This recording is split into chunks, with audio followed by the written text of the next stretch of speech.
done by an Enlightenment thinker, namely Jeremy Bentham. So without further ado, I introduce Chrys Stevenson.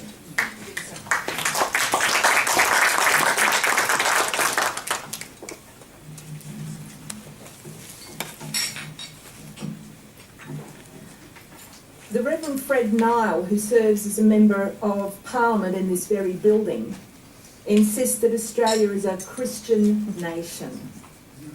This view colours Reverend Nile's politics, and because together with the Shooters Party he holds the balance of power in the upper house, Reverend Nile's contention that Australia is, was and always should be a Christian nation potentially affects the lives of every resident of this state, whether or not they believe in his particular version of the Christian faith.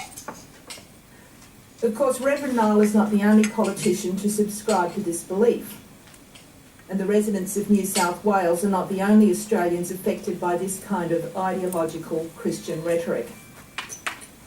In a speech to the Institute of Public Affairs last year, Prime Minister Tony Abbott gave a virtual Sermon on the Mount in which he stated that our culture and our civilisation are unimaginable without Christianity. According to the Prime Minister, Australians owe our national high-mindedness and our do unto others ethos to our Christian heritage.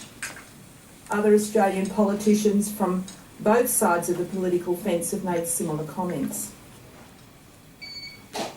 When the Prime Minister and his Cabinet subscribe to the belief that Australia is a Christian nation, that our government, law and public institutions are somehow inherently Christian, it influences the kinds of policies they enact and the institutions they dismantle.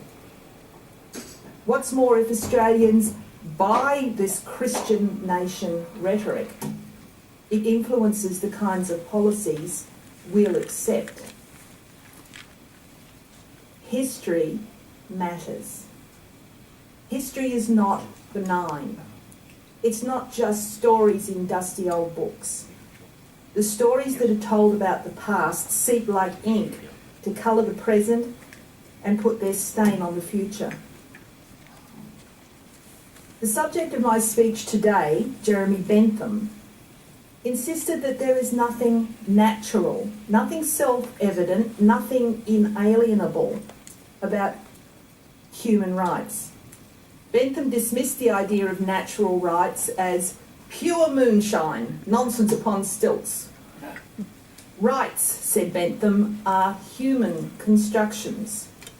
We aren't divinely endowed with rights at birth. We decide what rights we should have, and they're only conferred through legislation.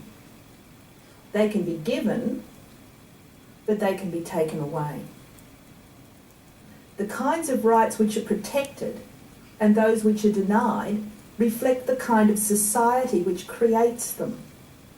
A society which sees itself as being founded on a certain brand of Christianity is going to enshrine a very different set of rights to one based on secular humanist concerns and values. In the same way that Jeremy Bentham reminds us that our rights are social constructs, political scientist Benedict Anderson argues that there is nothing natural about nation-states. Anderson calls nations imagined communities. In order to imagine a nation into being, a sense of community, of common cause and of national identity have to be created. Our national identity is stitched together from the stories we tell about our past and from the stories we don't tell.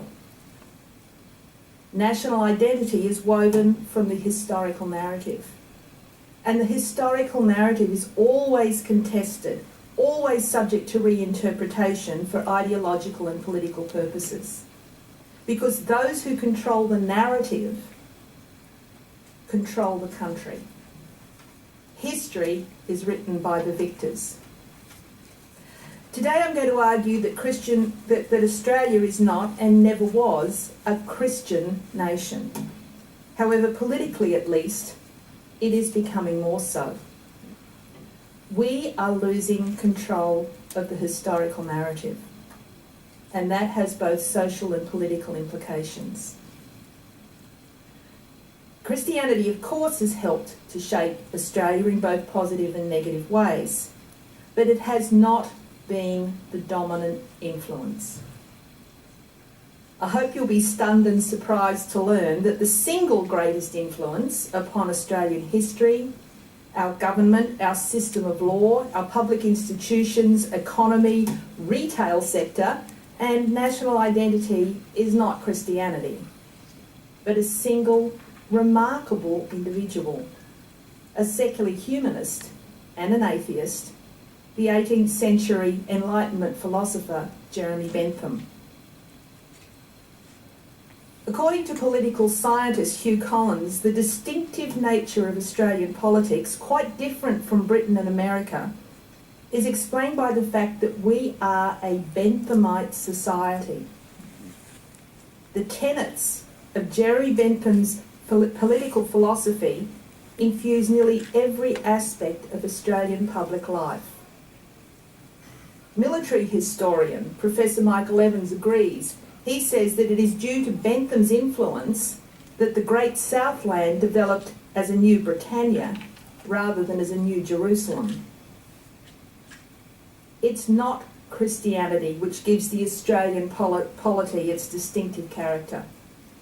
It's the influence of a rather debonair, 266-year-old gentleman whose preserved skeleton, dressed in his own clothes and topped with a wax replica of his head, resides in a glass-fronted wooden cabinet at the end of a corridor at University College in London. Challenging religious sensibilities even in death, Jeremy Bentham rejected burial and conceived his own godless form of immortality. Born in 1748, Jeremy Bentham was 40 years old when the first fleet sailed out of Portsmouth en route to Australia. Bentham was a child prodigy. He was sent up to Oxford at just 12 years old, graduated with his bachelor's degree at 15 and his master's at 18. He completed his legal studies and was called to the bar at 21. But horrified by the disorganisation and the injustice of the common law, he resolved to become a law reformer rather than a lawyer. Bentham rejected religion from an early age. Later in life, his secretary John Cole referred to him as a hoary-headed infidel. Bentham believed that religion was a source of human misery. Christianity, Christian nations, had been dominant in Britain and Europe for centuries, and the result was very far from utopian. That's why during this period in which white settlement began in Australia, people were so receptive to the humanistic, secular ideas being propagated by Enlightenment philosophers like Bentham. Australia was settled in the period between the American and the French revolutions. It was a time of radical thought and revolutionary ideas. Bentham and others argued that society should be managed rationally, according to reason, evidence, and science, for the purpose of providing equality of opportunity and freedom to all. These radical, emerging, modern ideas sailed into Australia with the first fleet. Captain Arthur Phillip and his first lieutenant Watkin Tench, for example, were both heavily influenced by Enlightenment philosophies. Captain Phillip, says historian Manning Clark, worshipped at the shrine of cool reason. Jeremy Bentham developed the philosophy of utilitarianism. He believed the object of government was not to advance any particular ideology or serve any particular interest group. For Bentham, governments exist only to create the greatest happiness of the greatest number. Bentham dismissed the value of the church as a moral regulator and rejected physical punishment as a means of changing behaviour. He believed people behaved well or badly according to their social environment. Improve the environment and you will improve the behaviour. This informed his view that governments have a vested interest in improving the conditions under which their constituents live and work. The social welfare system, which provides income, housing, healthcare and other benefits to Australians in need, is directly attributable to this Benthamite view of the role of government. The establishment of Australia as a welfare state is not surprising when one considers that our founding fathers, including Henry Parkes, Edmund Barton, George Read and Alfred Deakin, were strongly influenced by Bentham's political philosophy, which only gained more currency in Australia after his death in 1832. Many of our subsequent Prime Ministers have been Fabians, a society inspired by Bentham, which draws heavily upon his philosophies. Bentham's ideas about representative democracy, his support for universal suffrage, and his belief that the law should be engaged for improving the lot of workers inspired the British Chartist movement, an early form of unionism.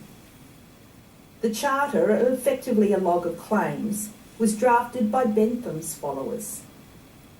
Many Chartists made their way to Australia, either on their own recognizance or at His Majesty's pleasure.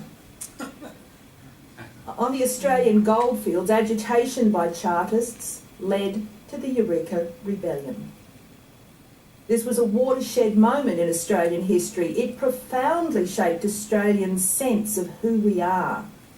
The Australian ethos of mateship, egalitarianism and a fair go was born at Eureka as an expression of Benthamite Chartism.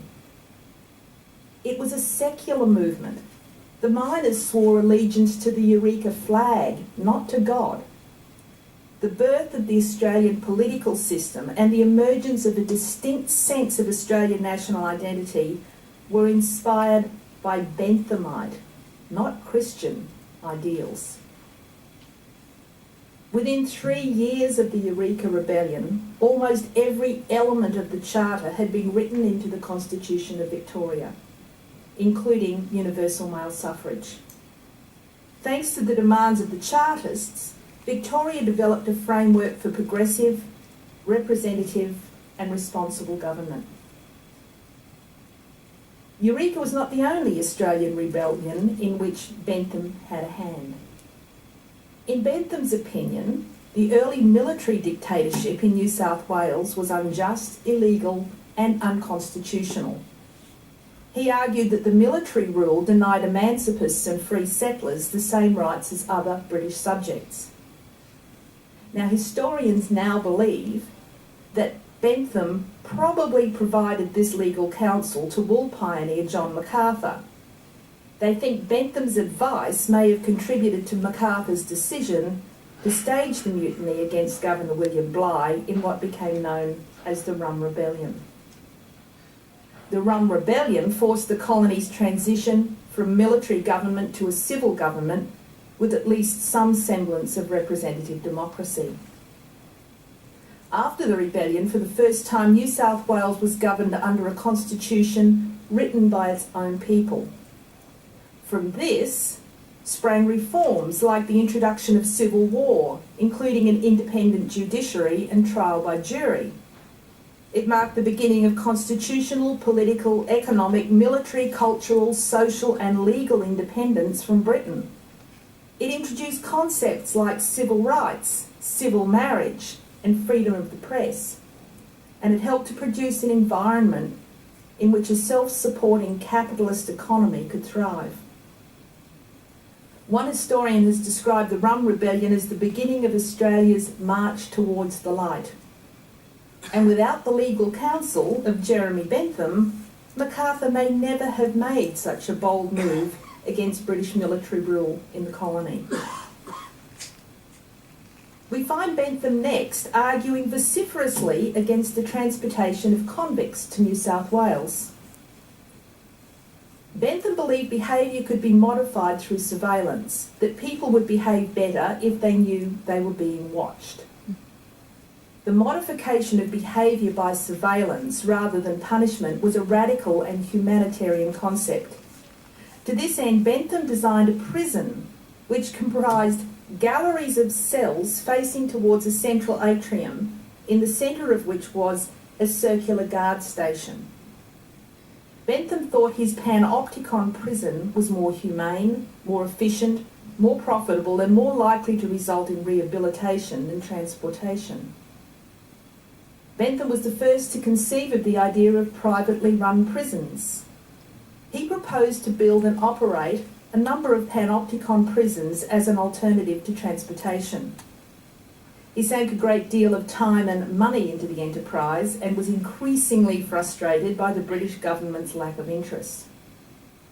His 1802 pamphlet, railing against the evils of transportation, was born out of this frustration, but had little effect at the time. By the 1830s, however, the arguments expressed in Bentham's Panopticon versus New South Wales were recirculating and becoming increasingly influential. Ultimately, it was Bentham's arguments, championed by his prominent friends and disciples, which brought an end to transportation to New South Wales in 1840, 8 years after his death.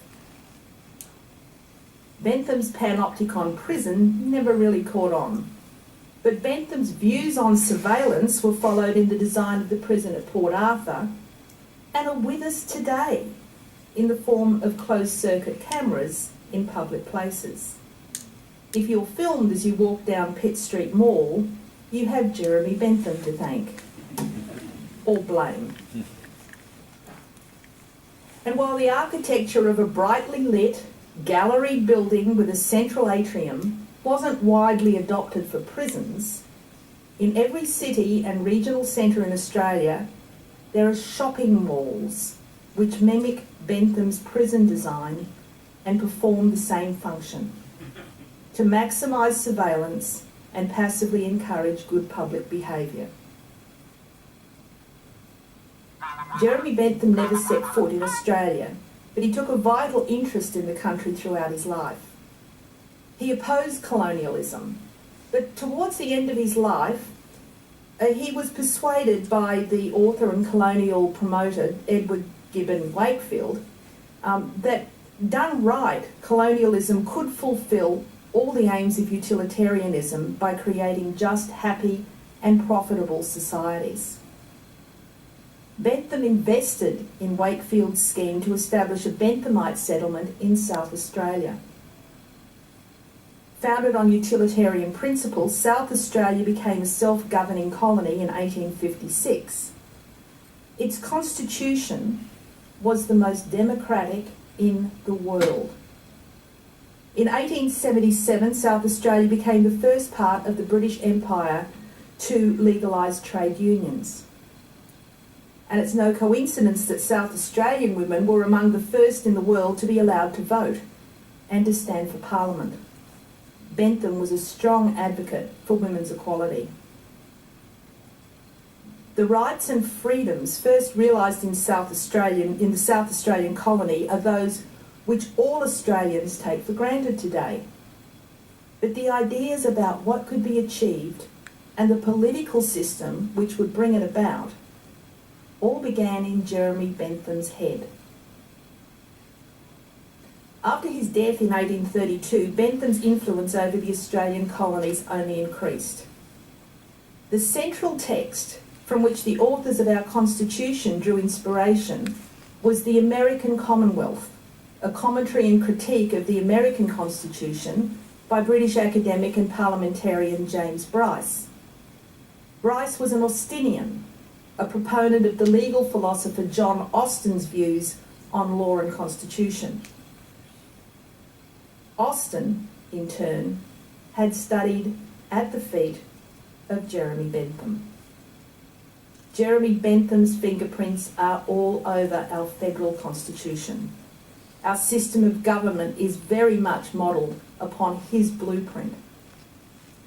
It was Bentham's influence which persuaded our founding fathers to institute a state-run education system, and at least in those early years to begin dismantling the stranglehold of the church on children's education.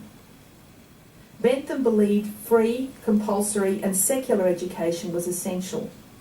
An educated populace was more likely to vote on a rational basis and to support policies that would advance their own interests.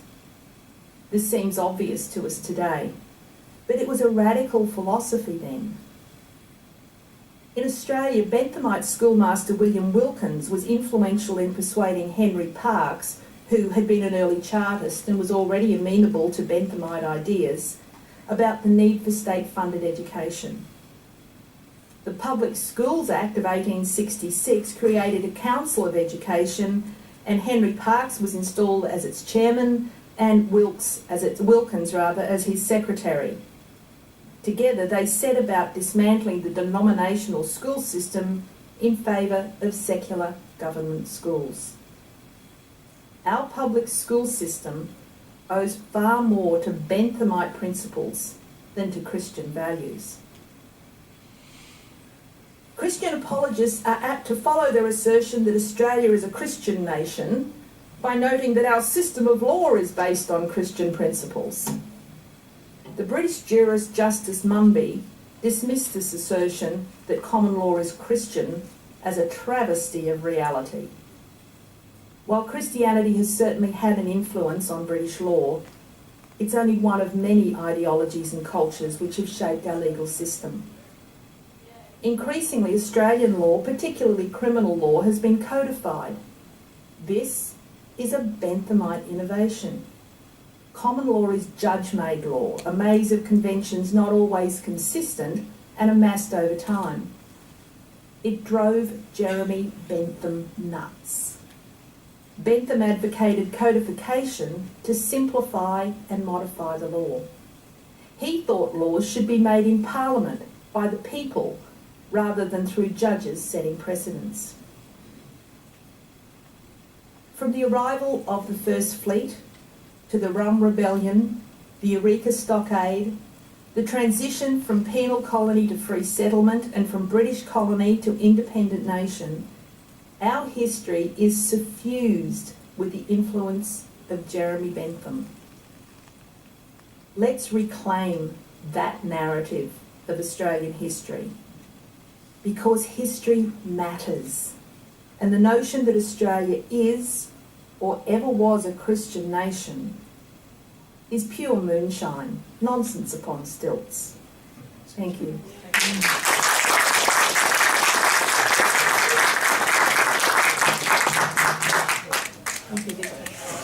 Jenna? We've got a few minutes. Yes, so we can take a few questions. When the Prime Minister and his Cabinet subscribe to the belief that Australia is a Christian nation, that our government, law and public institutions are somehow inherently Christian, it influences the kinds of policies they enact and the institutions they dismantle. What's more, if Australians buy this Christian nation rhetoric, it influences the kinds of policies we'll accept. History matters. History is not benign. It's not just stories in dusty old books. The stories that are told about the past seep like ink to colour the present and put their stain on the future. Done by an Enlightenment thinker, namely Jeremy Bentham. So without further ado, I introduce Chrys Stevenson.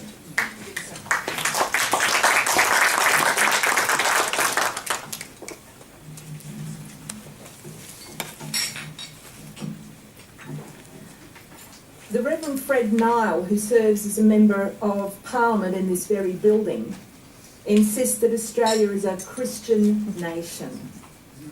This view colours Reverend Nile's politics, and because together with the Shooters Party he holds the balance of power in the upper house, Reverend Niall's contention that Australia is, was, and always should be a Christian nation potentially affects the lives of every resident of this state, whether it's them.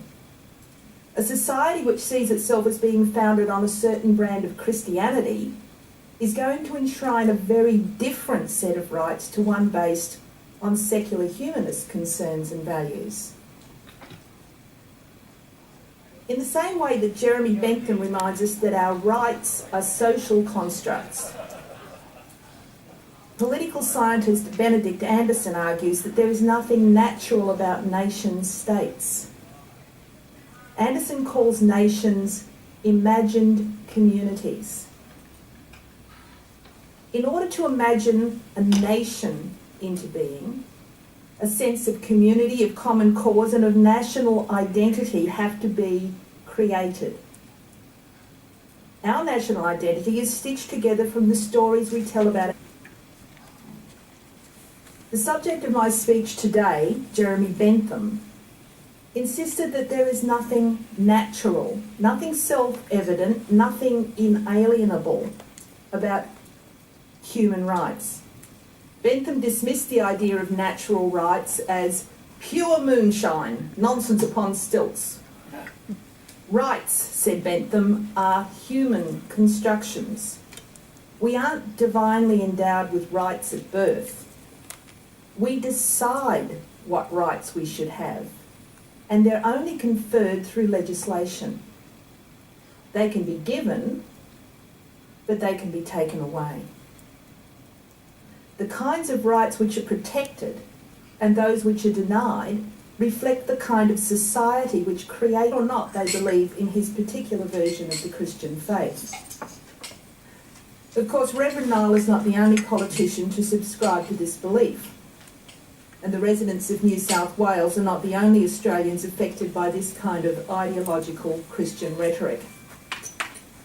In a speech to the Institute of Public Affairs last year, Prime Minister Tony Abbott gave a virtual Sermon on the Mount in which he stated that our culture and our civilisation are unimaginable without Christianity.